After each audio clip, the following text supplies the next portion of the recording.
Mon fils a oublié d'appuyer sur le bouton fin et j'ai surpris une conversation avec sa famille, conversation grâce à laquelle j'ai appris comment il me traite réellement. Elle est tellement stupide qu'elle ne voit pas ce qui se passe réellement. Alors, j'ai bloqué leur numéro et leur carte de crédit. J'ai toujours cru que la famille était sacrée. Puis mon fils David a oublié d'appuyer sur le bouton fin après notre appel hebdomadaire, et j'ai entendu la vérité. Elle est tombée dans le panneau. La voix de ma petite fille Iris était claire comme de l'eau de roche. Mort à l'hameçon, ligne et plomb, répondit David, la voix durcie par le mépris. Mon Dieu, j'en ai marre de faire semblant de m'intéresser à son club de jardinage stupide. Une fois qu'on lui aura fait signer la maison, renchérit mon petit-fils Tyler, on pourra la larguer quelque part d'abordable. Alors mon fils, mon unique enfant, Harry. Maman est trop stupide pour voir ce qui se passe réellement. Je suis resté figé à ma table de cuisine, la tasse de thé à mi-chemin de mes lèvres, alors que 5 années de schéma suspect se cristallisaient soudain en une parfaite et terrible clarté. Cette nuit-là, j'ai bloqué leur numéro. Le lendemain matin, j'ai annulé leur carte de crédit. À la fin de la semaine, j'avais contacté mon avocat. Quand ils sont arrivés à ma porte, paniqués et exigeant des explications, je n'ai pas répondu. La famille, ce n'est pas une question de sang. À 78 ans, je vis enfin pour moi, peignant mon appartement baigné de soleil levant dans les couleurs de mon choix. Avant de continuer, abonnez-vous pour plus d'histoires qui parlent de la force silencieuse qui sommeille en chacun de nous. Laissez un commentaire pour nous dire d'où vous regardez. Avez-vous déjà découvert les vrais sentiments de quelqu'un quand il pensait que vous n'écoutiez pas? Partagez votre histoire dans les commentaires ci-dessous. Comment avez-vous réagi à une trahison inattendue? Je me souviens du jour où tout a changé comme si c'était hier. J'étais assise à ma table de cuisine en train de siroter une tisane à la camomille quand mon téléphone a sonné. C'était mon fils David qui appelait pour notre appel hebdomadaire de contrôle. À 78 ans, j'étais habitué à ces appels préventifs. Ils n'étaient pas chaleureux, à proprement parler, mais ils étaient réguliers. Un lien avec la famille que je voyais rarement.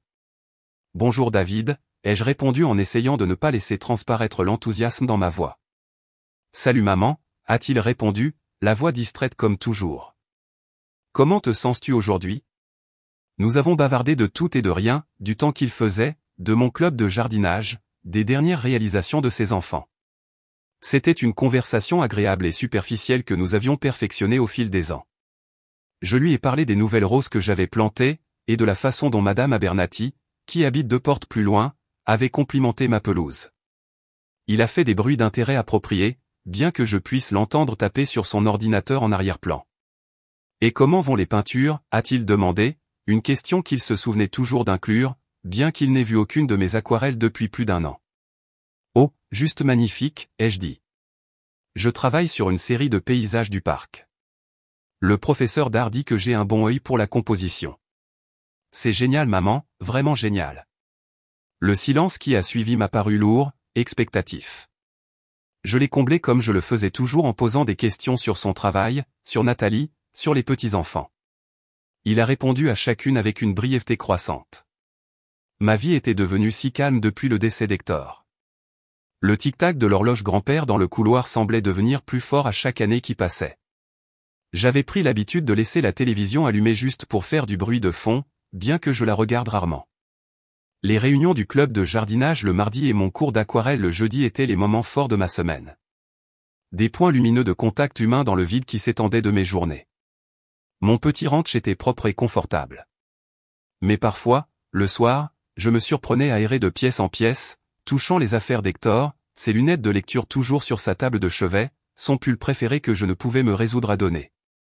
Le silence me pressait et je mettais un de nos vieux disques, dansant seul dans le salon sur les chansons sur lesquelles nous avions l'habitude de nous balancer ensemble.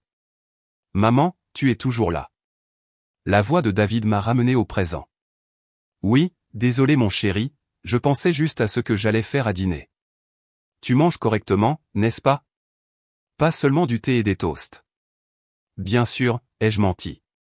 Parfois, il ne semblait presque plus valoir la peine de cuisiner pour une seule personne. »« Bien, eh bien, je devrais y aller, conférence téléphonique dans 5 minutes. »« Bien sûr, mon chéri, à la même heure la semaine prochaine. »« Bien sûr maman, prends soin de toi. » L'appel s'est terminé et je suis resté assise là à tenir le téléphone pendant un long moment après, comme si une certaine chaleur pouvait encore en émaner, un certain lien avec mon unique enfant. J'ai soupiré et suis retourné à mon thé, maintenant tiède. Dehors, la lumière de l'après-midi s'évanouissait, projetant de longues ombres sur mon petit jardin. Une autre journée presque terminée. Je n'avais pas toujours été aussi seul. Il fut un temps où cette maison, enfin pas cette maison, mais notre maison avait été remplie de rires et de bruit. Les dîners du dimanche avec David, Nathalie et les petits-enfants étaient des affaires chaotiques, avec Hector au barbecue et tout le monde qui parlait en même temps. Iris avait été une enfant si douce, m'apportant toujours des pissenlits de la cour. Et Tyler avait suivi son grand-père comme un chiot dévoué, apprenant à utiliser les outils et à réparer les choses. Mais c'était avant que le cancer n'emporte Hector, avant que le silence ne descende, avant que ma famille ne devienne des voix au téléphone plutôt que des corps autour de ma table. J'ai rincé ma tasse de thé dans l'évier et jeté un coup d'œil au calendrier sur le mur. Le club de jardinage demain. Quelque chose à attendre avec impatience au moins. Je porterai mon cardigan bleu, celui dont Zineya disait qu'il faisait ressortir mes yeux. Peut-être qu'après nous déjeunerions dans ce petit café de Main Street. Ma sœur était douée pour prendre de mes nouvelles. Bien qu'à 83 ans, elle ait ses propres problèmes de santé à gérer. Alors que je me préparais à aller me coucher ce soir-là, j'ai aperçu mon reflet dans le miroir de la salle de bain. Quand étais-je devenue si vieille? La femme qui me regardait en retour portait l'alliance d'Hector autour du cou, les cheveux argentés en un carré soigné et des yeux qui avaient vu trop de pertes. Je me reconnaissais à peine parfois. Juste toi et moi maintenant, ai-je chuchoté à mon reflet, une habitude que j'avais développée dans les années qui ont suivi le décès d'Hector. Parfois, me parler était la seule conversation que j'avais de toute la journée. Le diagnostic d'Hector était arrivé comme un coup de tonnerre par temps clair. Cancer du pancréas de stade 4. 6 mois, peut-être un an avec traitement. Nous avions prévu une croisière en Alaska pour notre 50e anniversaire de mariage. Au lieu de cela, nous avons passé ces mois à aller et venir dans les hôpitaux, à apprendre une terminologie médicale que personne ne devrait avoir à connaître, à regarder l'homme le plus fort que j'ai jamais aimé se faner sous mes yeux. David m'avait soutenu au début, venant nous voir régulièrement, amenant les petits-enfants pour réconforter leur grand-père. Nathalie avait organisé un train de repas avec le groupe de leur église. Mais au fur et à mesure que les mois passaient et que l'état d'Hector empirait, leurs visites sont devenues moins fréquentes. Les enfants ont l'école, expliquait-il. Le travail est fou en ce moment. J'ai compris. La vie continue même quand on a l'impression que la vôtre est immobile. Les dernières semaines, Hector était à peine conscient. La morphine gardait le pire de la douleur à distance. J'ai dormi dans une chaise à côté de son lit d'hôpital, lui tenant la main, lui racontant des histoires sur notre vie ensemble, me remémorant le jour où nous nous étions rencontrés à cette danse de l'USO en 62. Son uniforme si impeccable, ma robe si bleue. Tu étais la plus jolie fille là-bas, avait-il chuchoté lors d'un de ces moments lucides, sa voix une ombre du baryton robuste que j'avais aimé. Quand il s'est finalement éteint, c'était tôt le matin. Je somnolais dans la chaise, lui tenant toujours la main. J'ai senti le changement avant d'ouvrir les yeux, un subtil changement dans l'univers au moment où son âme partait. L'infirmière a dit que c'était paisible, qu'il n'avait pas souffert à la fin. Je voulais la croire. Les funérailles ont été bien fréquentées. Hector avait été aimé dans notre communauté. Pompier volontaire pendant 30 ans, entraîneur de ligue, diacre à notre église. David a fait un bel éloge funèbre. Nathalie s'est occupée de la réception après. Les petits-enfants, adolescents à l'époque, semblaient maladroits autour de moi, ne sachant pas quoi dire à une grand-mère transformée du jour au lendemain en veuve. Nous allons vérifier tous les jours maman, avait promis David alors que les derniers invités partaient. Tu ne seras pas seul dans cette épreuve. Pendant un certain temps, il a tenu cette promesse. Les appels quotidiens sont devenus tous les 2 jours, puis 2 fois par semaine, puis se sont installés dans le rituel du dimanche après-midi. Les dîners du dimanche ont continué pendant quelques mois, mais ont progressivement diminué. Maman, nous emmenons les enfants au lac ce week-end. Maman, les parents de Nathalie sont en ville. Maman, Tyler a un tournoi. Des raisons valables, tout autant qu'elles sont. La vie continue. Je me suis agité dans notre grande maison coloniale à 2 étages. Une maison conçue pour une famille, pas pour une vieille femme solitaire. Les escaliers sont devenus de plus en plus difficiles avec mes genoux arthritiques. Le travail de jardinage qu'Hector avait aimé est devenu un fardeau écrasant. Les impôts fonciers entamaient mes revenus fixes. Quand David a suggéré que je songe à réduire mes dépenses, cela avait un sens pratique. Tu n'as pas besoin de tout cet espace, maman, a-t-il dit en montrant du doigt le salon où les photos de son enfance ornaient encore les murs. Et les capitaux propres que tu as accumulés te donneraient un bon pécule pour la retraite. Le marché immobilier était fort cette année-là. La maison s'est vendue en une semaine, bien au-dessus du prix demandé. J'ai trouvé un charmant ranch de plein pied dans un quartier calme avec un jardin facile à entretenir et pas d'escalier à monter.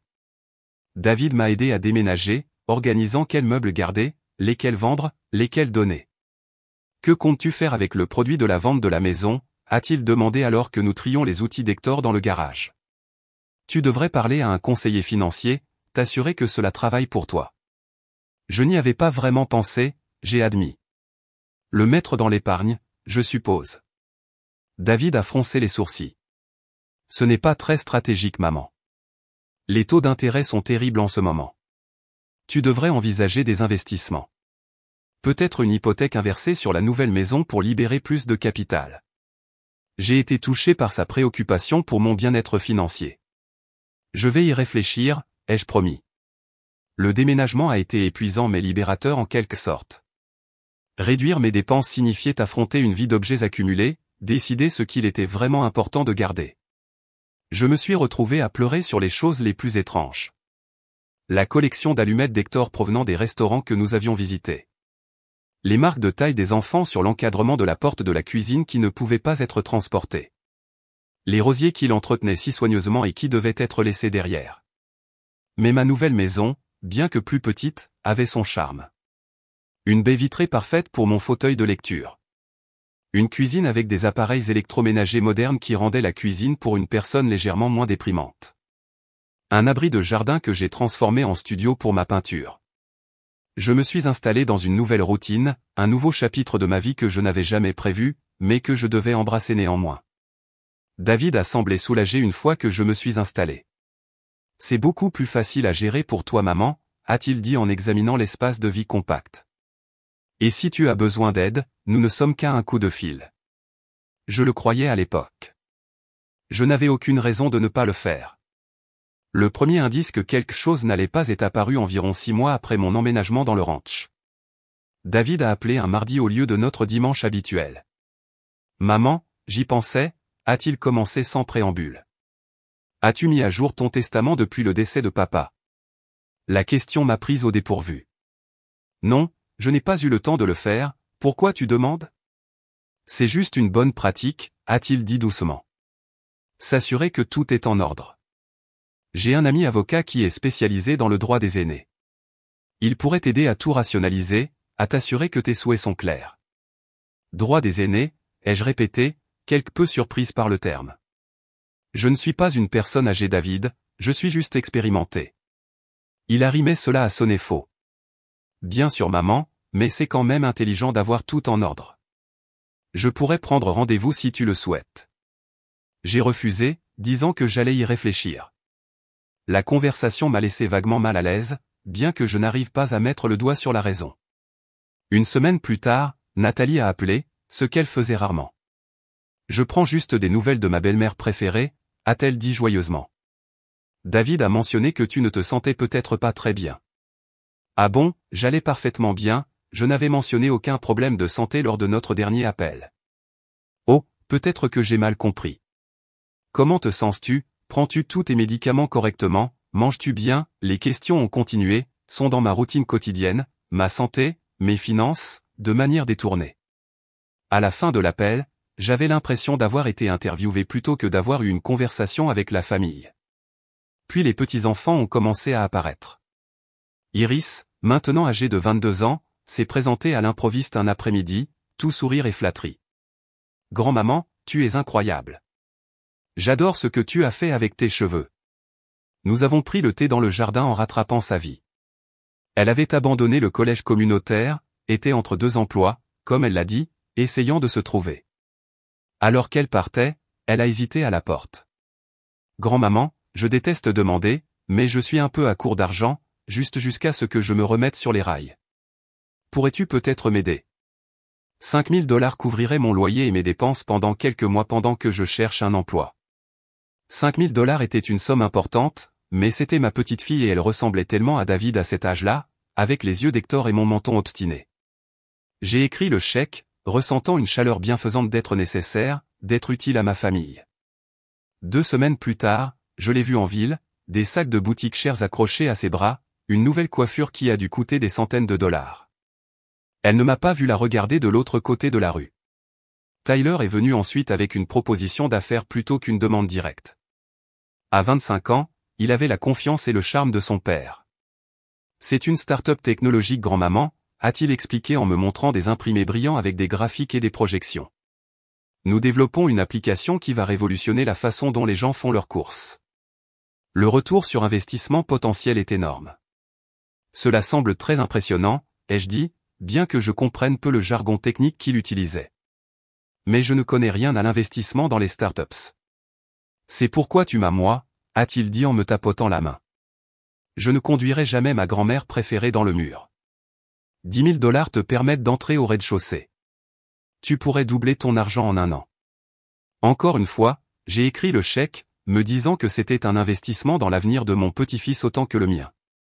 6 mois plus tard, quand j'ai demandé nonchalamment à David comment allait l'entreprise de Tyler, il a eu l'air momentanément confus. Oh, ça n'a pas marché. Ce genre de choses arrive dans le monde des startups. Risque élevé, récompense élevée. La prochaine fois que j'ai vu Tyler, il conduisait une nouvelle voiture de sport. Vers cette époque, j'ai rencontré Milos lors d'une danse pour seniors au centre communautaire. Il m'a invité à danser sur une chanson de Frank Sinatra et son charme d'antan a été immédiatement captivant. Il avait 75 ans, était un ingénieur à la retraite qui avait immigré de Serbie dans sa trentaine. Son accent était encore fort, ses sourcils plus broussailleux qu'il ne semblait possible et son rire était contagieux. « Tu danses comme une femme beaucoup plus jeune », m'a-t-il dit alors que nous nous balancions sur la musique. Comme une brise de printemps. Personne ne m'avait courtisé depuis des années. J'ai senti un rougissement me monter au cou, je me suis senti jeune à nouveau d'une manière que je n'avais pas ressentie depuis le diagnostic d'Hector. Milos m'a demandé mon numéro et je le lui ai donné sans hésitation. Notre premier rendez-vous était à une matinale au vieux théâtre du centre-ville, suivi d'un café dans un café où il connaissait le propriétaire, un autre expatrié serbe qui nous a offert des pâtisseries faites maison. Milos m'a parlé de sa défunte épouse, de ses enfants qui vivaient sur la côte ouest, de sa vie à Belgrade avant de venir en Amérique. Je lui ai parlé d'Hector, de ma peinture, de mon jardin. Nous avons découvert un amour commun pour la musique classique et les documentaires historiques. Il est devenu un élément régulier de ma vie. Visite de musée le mercredi, dîner dans son condo ou chez moi le samedi, excursions occasionnelles dans les villes côtières que je n'avais jamais explorées malgré le fait de vivre si près. Pour la première fois depuis le décès d'Hector, je me suis senti vraiment vivante à nouveau, vue pour qui j'étais plutôt que d'être définie par mon veuvage. Quand j'ai mentionné Milos à David lors d'un de nos appels, sa réaction a été immédiate et inquiétante. « Maman, tu connais à peine ce type. Combien lui as-tu parlé de tes finances ? » « Rien, ai-je dit, prise au dépourvu. »« Pourquoi je le ferais ? Nous parlons d'art, de musique et de voyage, pas d'argent. »« Tu dois faire attention, » a insisté David. Il y a beaucoup d'escrocs qui ciblent les personnes âgées. Les veuves solitaires avec des économies sont des cibles privilégiées. Milos n'est pas comme ça, ai-je protesté. Il est propriétaire de son condo, il a une bonne pension de son travail d'ingénieur. Il ne s'intéresse pas à mon argent. Mais l'avertissement de David a planté une graine de doute que je n'arrivais pas à secouer. La prochaine fois que Milos et moi avons dîné, je me suis surprise à chercher des signes de tromperie, des indices que son intérêt pour moi pourrait être motivé financièrement. Il n'y en avait pas, mais le doute est resté, une petite ombre sur mon bonheur.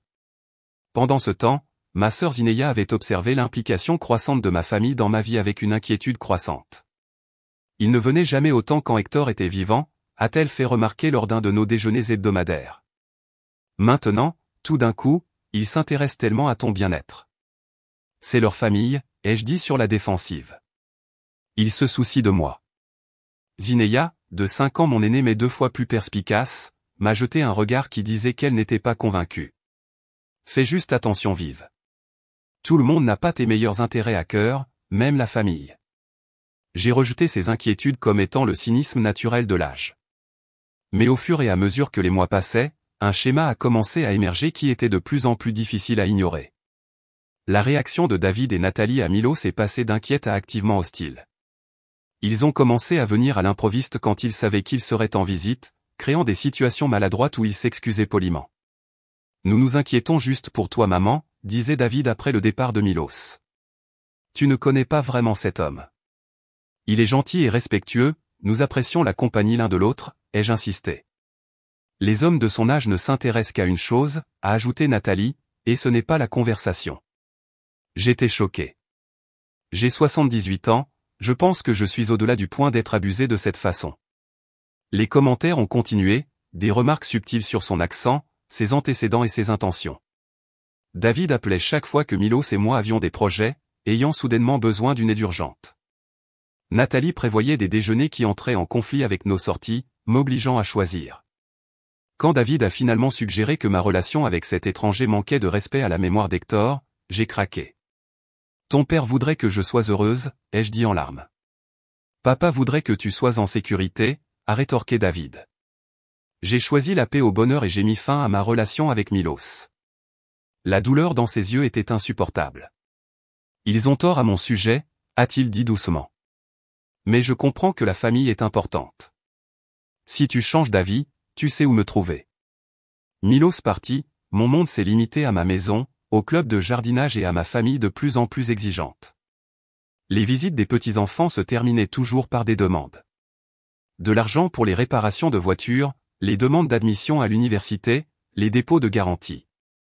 Je donnais ce que je pouvais, me disant que c'était ce que faisaient les grands-mères.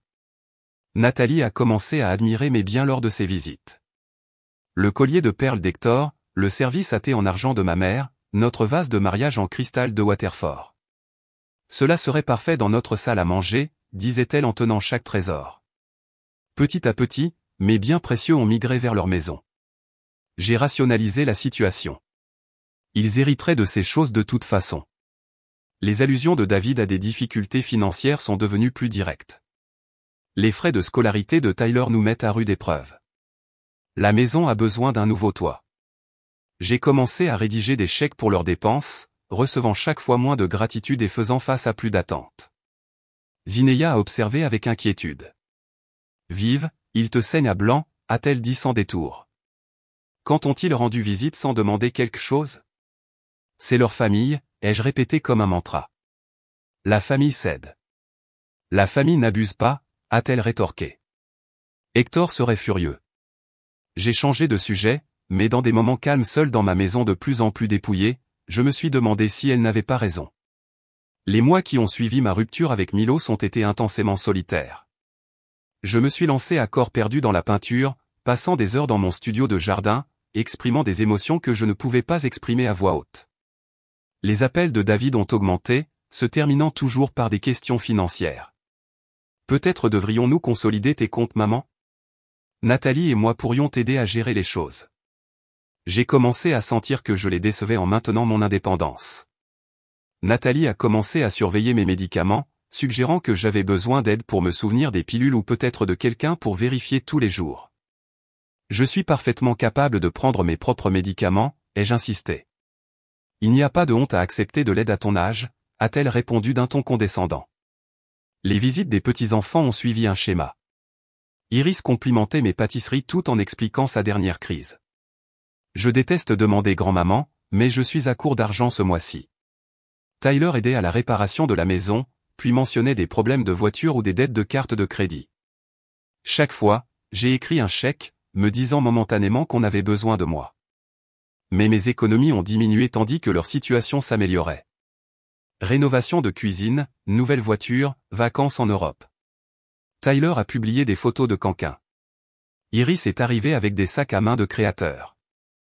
J'ai réduit mes dépenses de luxe. Les déjeuners avec Zinea sont devenus mensuels. J'ai annulé mon abonnement à l'orchestre symphonique, j'ai commencé à faire des achats dans les magasins à rabais. Zinea est devenue plus directe dans ses avertissements. Ils arrivent les mains vides et repartent les poches pleines. Ils traversent une passe difficile, ai-je défendu faiblement. T'ont-ils déjà remboursé pour quelque chose, a-t-elle défié. La vérité était que le remboursement n'avait jamais été discuté. L'argent coulait dans un seul sens, pour ne jamais revenir. J'ai commencé à remarquer le schéma. Ma famille arrivait toujours les mains vides et ne repartait jamais sans quelque chose. Le conflit interne est devenu insupportable. L'instinct maternel de subvenir aux besoins en guerre avec la conscience de l'exploitation. J'ai pensé à Milos plus souvent, me souvenant de son évaluation brutale. Tu es en train d'être comment dire, traire comme vache. À l'époque, j'avais été offensé. Maintenant, je me suis demandé s'il n'avait pas simplement dit une vérité que personne d'autre ne voulait dire. Un après-midi, j'ai trouvé une photo de David enfant, tenant fièrement un poisson qu'il avait attrapé avec Hector. Son sourire était sincère, ses yeux brillants d'amour. Je l'ai regardé, essayant de réconcilier ce garçon joyeux avec l'adulte calculateur qu'il était devenu. Le stress constant a eu des conséquences physiques. Perte de poids, insomnie, anxiété quand le téléphone sonnait. Tu as l'air épuisé, a dit Zineya lors d'un rare déjeuner. Cette situation te tue à petit feu. Je ne sais pas quoi faire, ai-je admis. Ce sont mes seuls proches en dehors de toi. Cela ne leur donne pas le droit de te saigner à blanc. Hector n'aurait jamais permis ça. Hector n'est pas là, ai-je dit. Et je ne suis pas aussi forte que lui. N'importe quoi. Tu es tout aussi forte. Tu as juste besoin de t'en souvenir. Quelque chose a changé en moi. S'il m'utilisait, ce n'était pas de ma faute. Je n'avais pas échoué en tant que mère. J'étais exploité par des personnes qui accordaient plus de valeur à l'argent qu'aux liens familiaux. J'ai commencé à dire non aux demandes financières. J'ai bien peur de ne pas pouvoir vous aider en ce moment. Les réactions ont été révélatrices. Confusion, puis irritation, puis colère. Mais grand-mère, tu as toujours aidé avant, a protesté Iris. Ma situation a changé. Je dois faire attention à mes dépenses.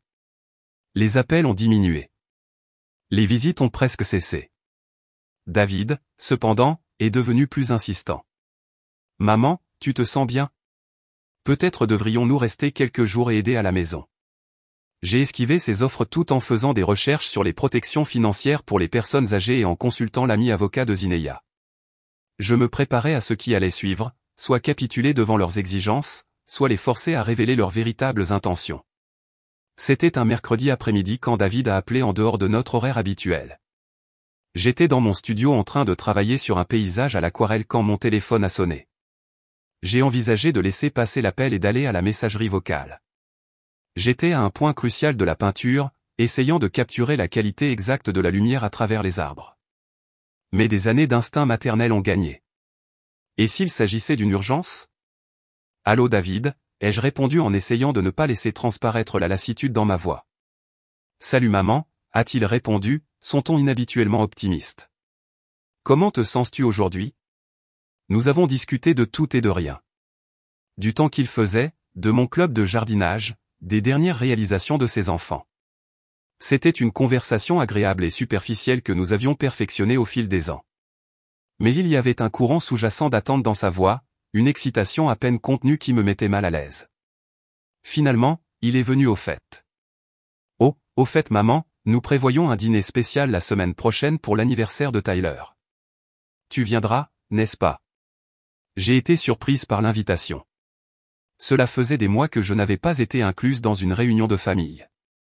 Bien sûr, ai-je dit, vraiment ravi. Que puis-je apporter? Juste toi, a répondu David rapidement. Nous nous occupons de tout. C'est dans ce nouveau steakhouse du centre-ville, celui que Tyler a toujours voulu essayer. Cela semble charmant, ai-je dit, calculant mentalement ce que je pouvais me permettre d'offrir comme cadeau.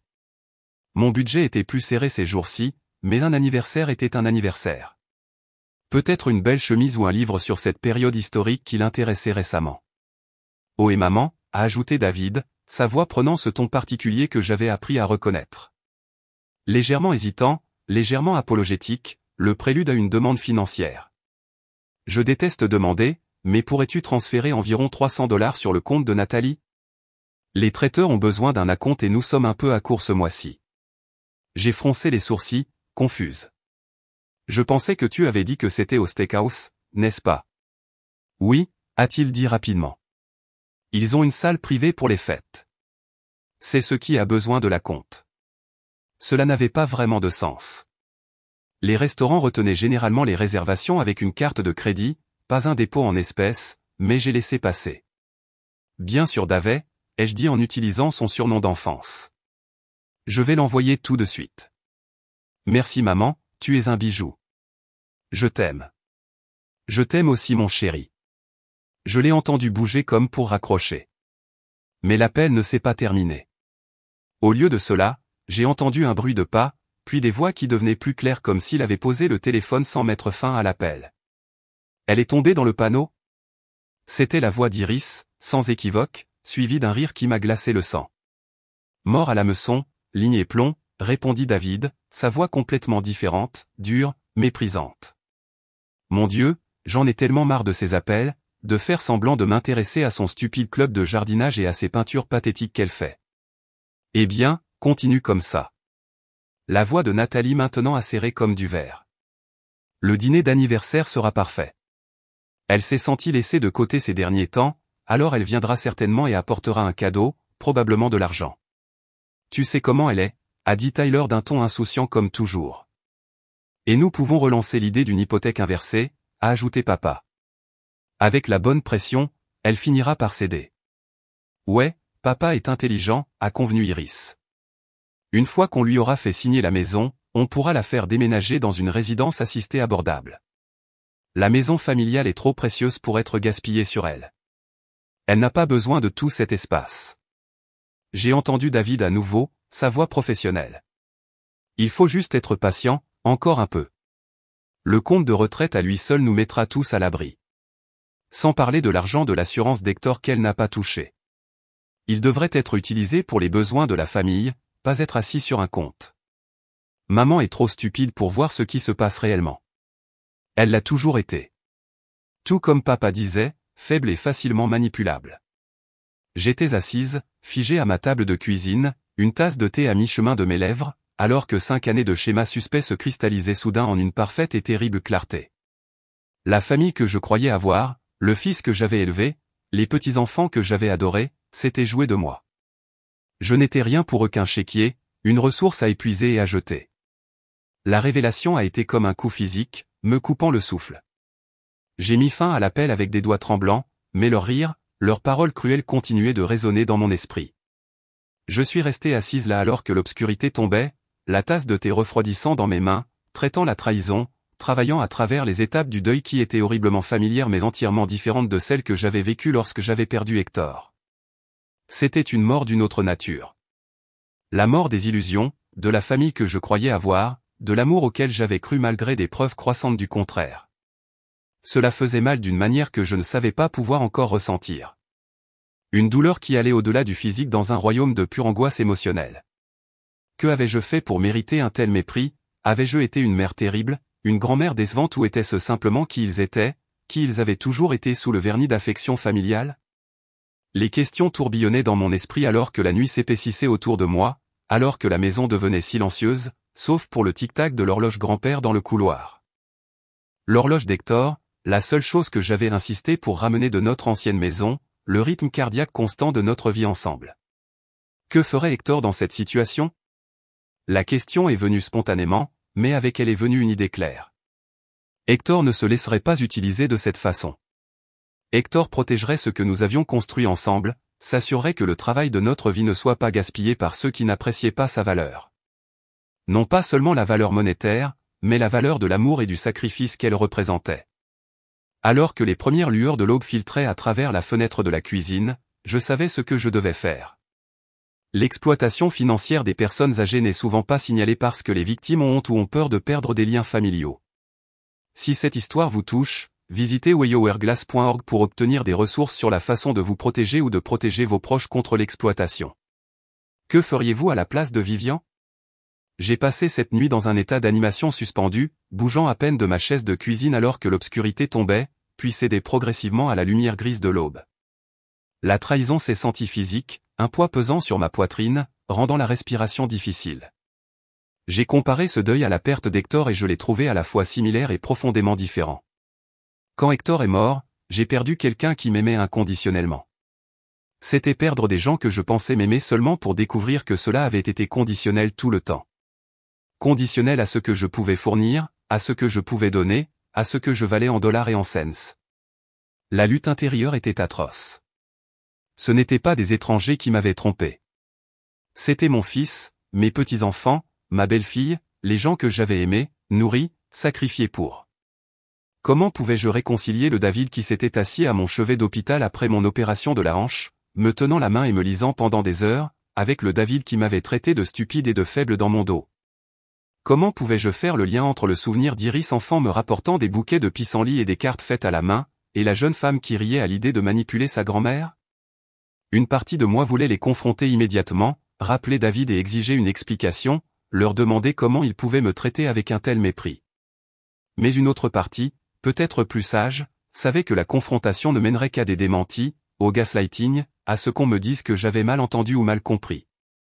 Non, cela exigeait une approche différente. Cela exigeait une stratégie, pas une émotion. Cela exigeait que je sois plus forte que je ne l'avais été depuis des années. Alors que le soleil se levait pleinement, projetant de longues ombres sur le sol de ma cuisine, j'ai pris ma décision. Je me protégerai, mes ressources, ma dignité. Je ne leur permettrai pas de prendre quoi que ce soit d'autre de moi. Ni mon argent, ni ma maison, ni mon respect de soi. Le premier appel que j'ai fait a été à Zenia.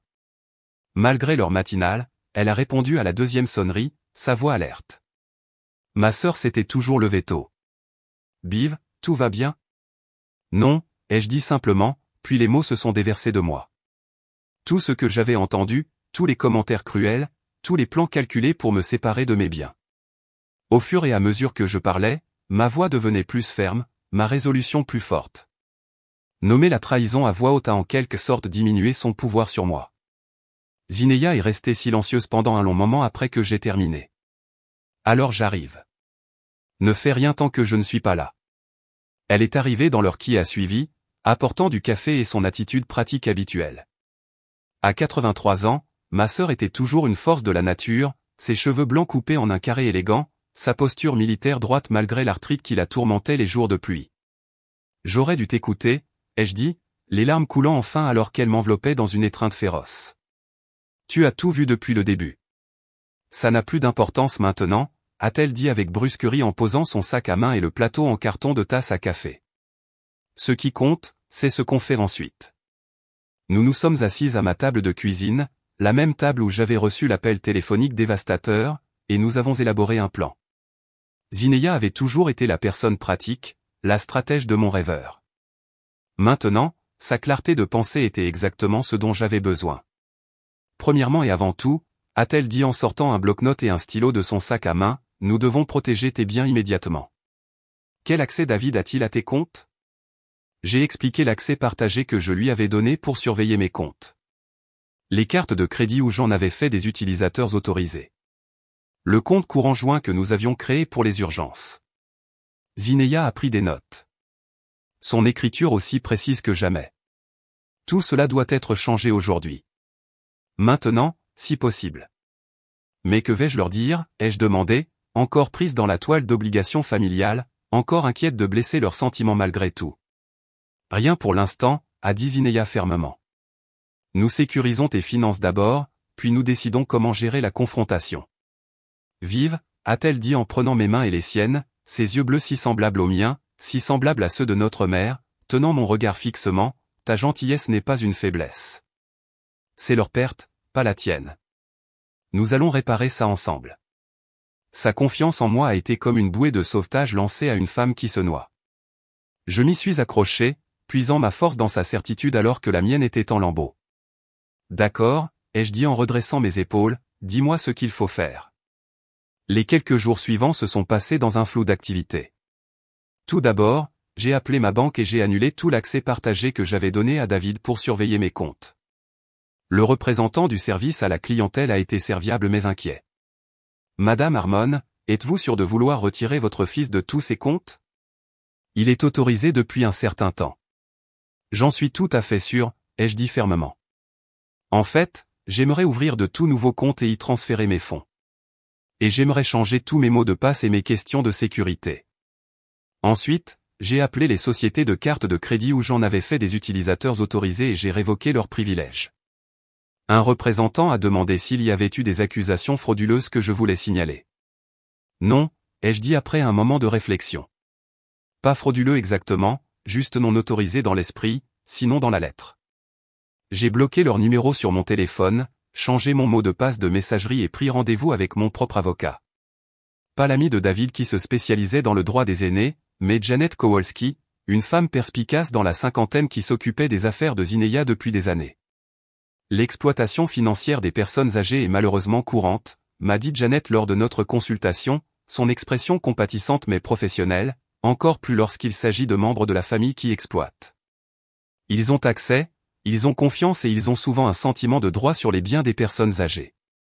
Que puis-je faire pour me protéger, ai-je demandé. Beaucoup de choses en fait, a-t-elle répondu en sortant un bloc-notes juridique. Nous allons commencer par créer une fiducie révocable pour vos biens avec des dispositions claires pour vos soins. Nous allons mettre à jour votre testament en retirant David comme exécuteur testamentaire et en nommant quelqu'un en qui vous avez implicitement confiance, peut-être votre sœur. Nous allons mettre en place une procuration financière et une directive sur les soins de santé en nommant quelqu'un d'autre que votre fils. Et nous allons documenter cette conversation et les raisons de ces changements au cas où il y aurait un défi à votre compétence. L'implication était claire.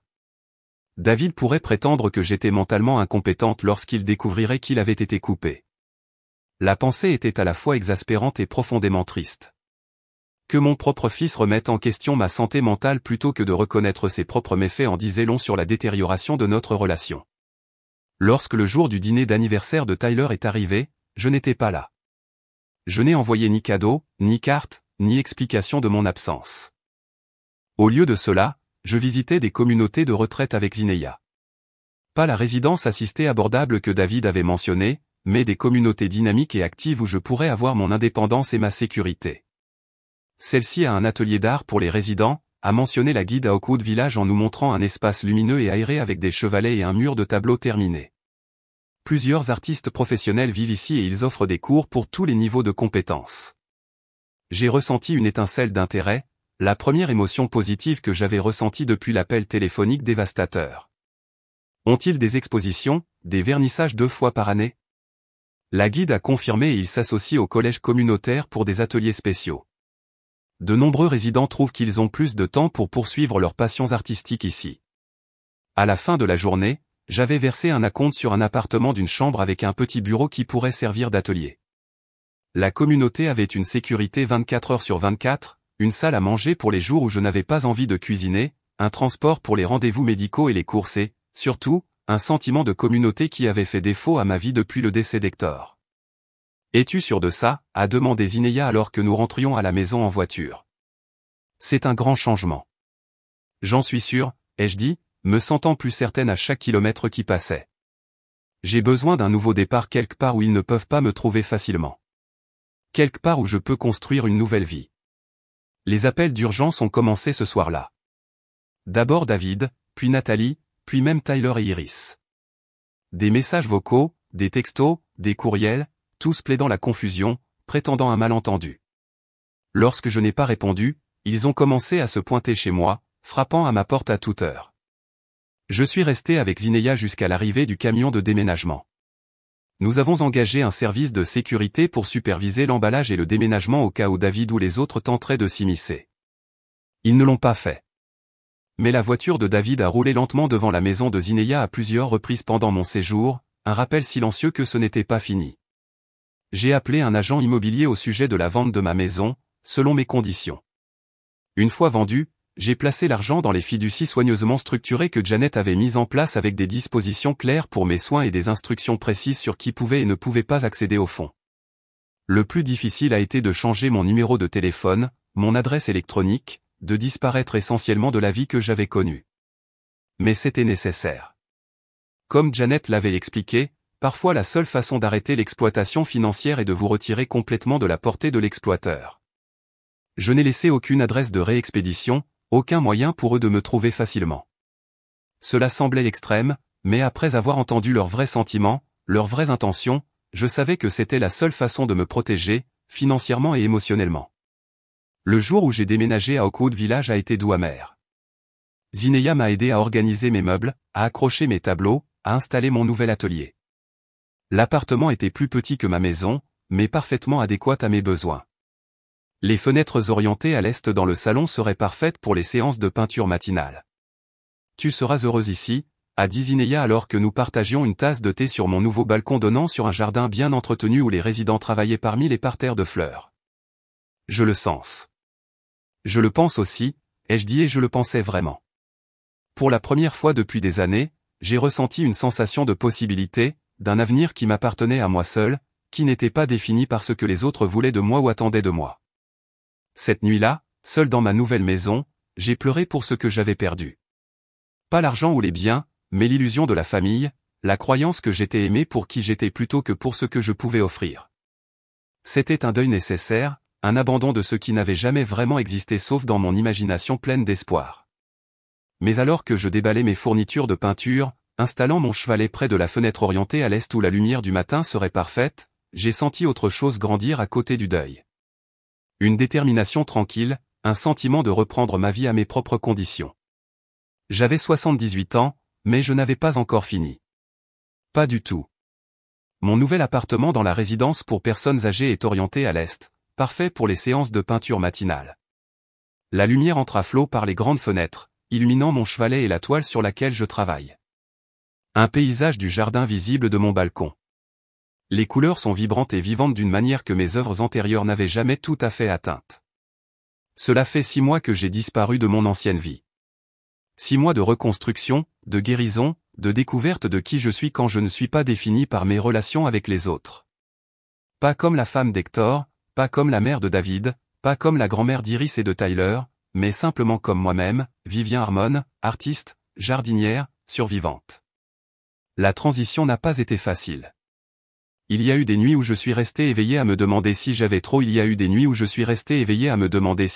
réagi, s'il n'y avait pas une explication innocente à ce que j'avais entendu.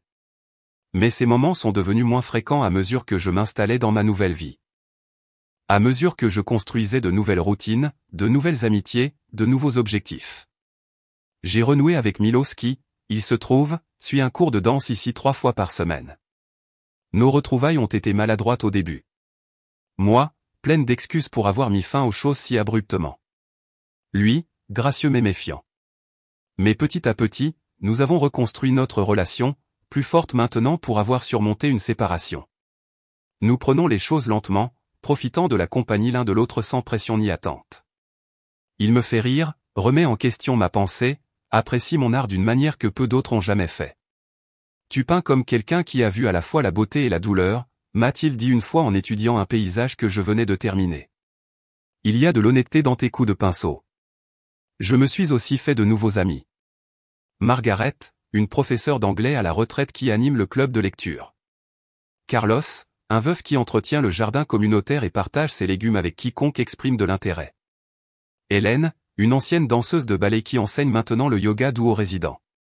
Ils ne savent rien de mon passé, de la trahison qui m'a mené ici. Pour eux, je suis juste Vivien, la nouvelle résidente avec un talent pour les aquarelles et un penchant pour le thé Earl Grey. Les protections financières que j'ai mises en place se sont avérées nécessaires. David m'a retrouvé finalement. Bien sûr qu'il l'a fait. C'est mon fils. Il connaît mes habitudes, mes préférences. Il s'est présenté à Oakwood Village un après-midi.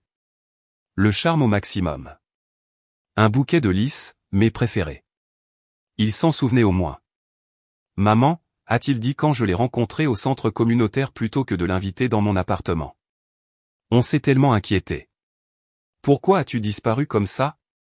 Pourquoi ne réponds-tu pas à nos appels?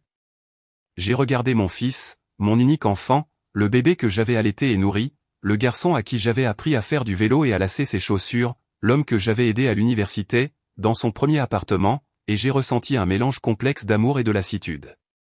Je pense que tu sais pourquoi David, ai-je dit tranquillement. Je ne sais pas, a-t-il insisté, son expression étant un masque parfait de confusion et d'inquiétude. On a été frénétique. Nathalie a été bouleversée. Les enfants n'arrêtent pas de demander quand ils reverront leur grand-mère. Tu as oublié de raccrocher le téléphone, ai-je dit simplement. Après que tu m'aies demandé de l'argent pour le dîner d'anniversaire de Tyler, j'ai tout entendu. Toi, Nathalie, les enfants. J'ai entendu ce que vous pensiez vraiment de moi. Ce que vous avez planifié. Son visage a subi une série remarquable de transformations. Choc, déni, calcul, et finalement une sorte de reconnaissance résignée. Maman, tu as mal compris. Nous étions justes. S'il te plaît, arrête, les jeux interrompus, ma voix ferme malgré la douleur lancinante dans mon cœur. N'insulte pas mon intelligence en me mentant maintenant. Je t'ai entendu me traiter de stupide et de faible. J'ai entendu vos plans pour ma maison, mon compte de retraite, l'argent de l'assurance d'Hector. J'ai tout entendu, David. Il est resté silencieux pendant un long moment, ses mains tripotant le cellophane autour d'Hélice. Nous sommes une famille, a-t-il dit finalement, comme si cela expliquait tout, excusait tout.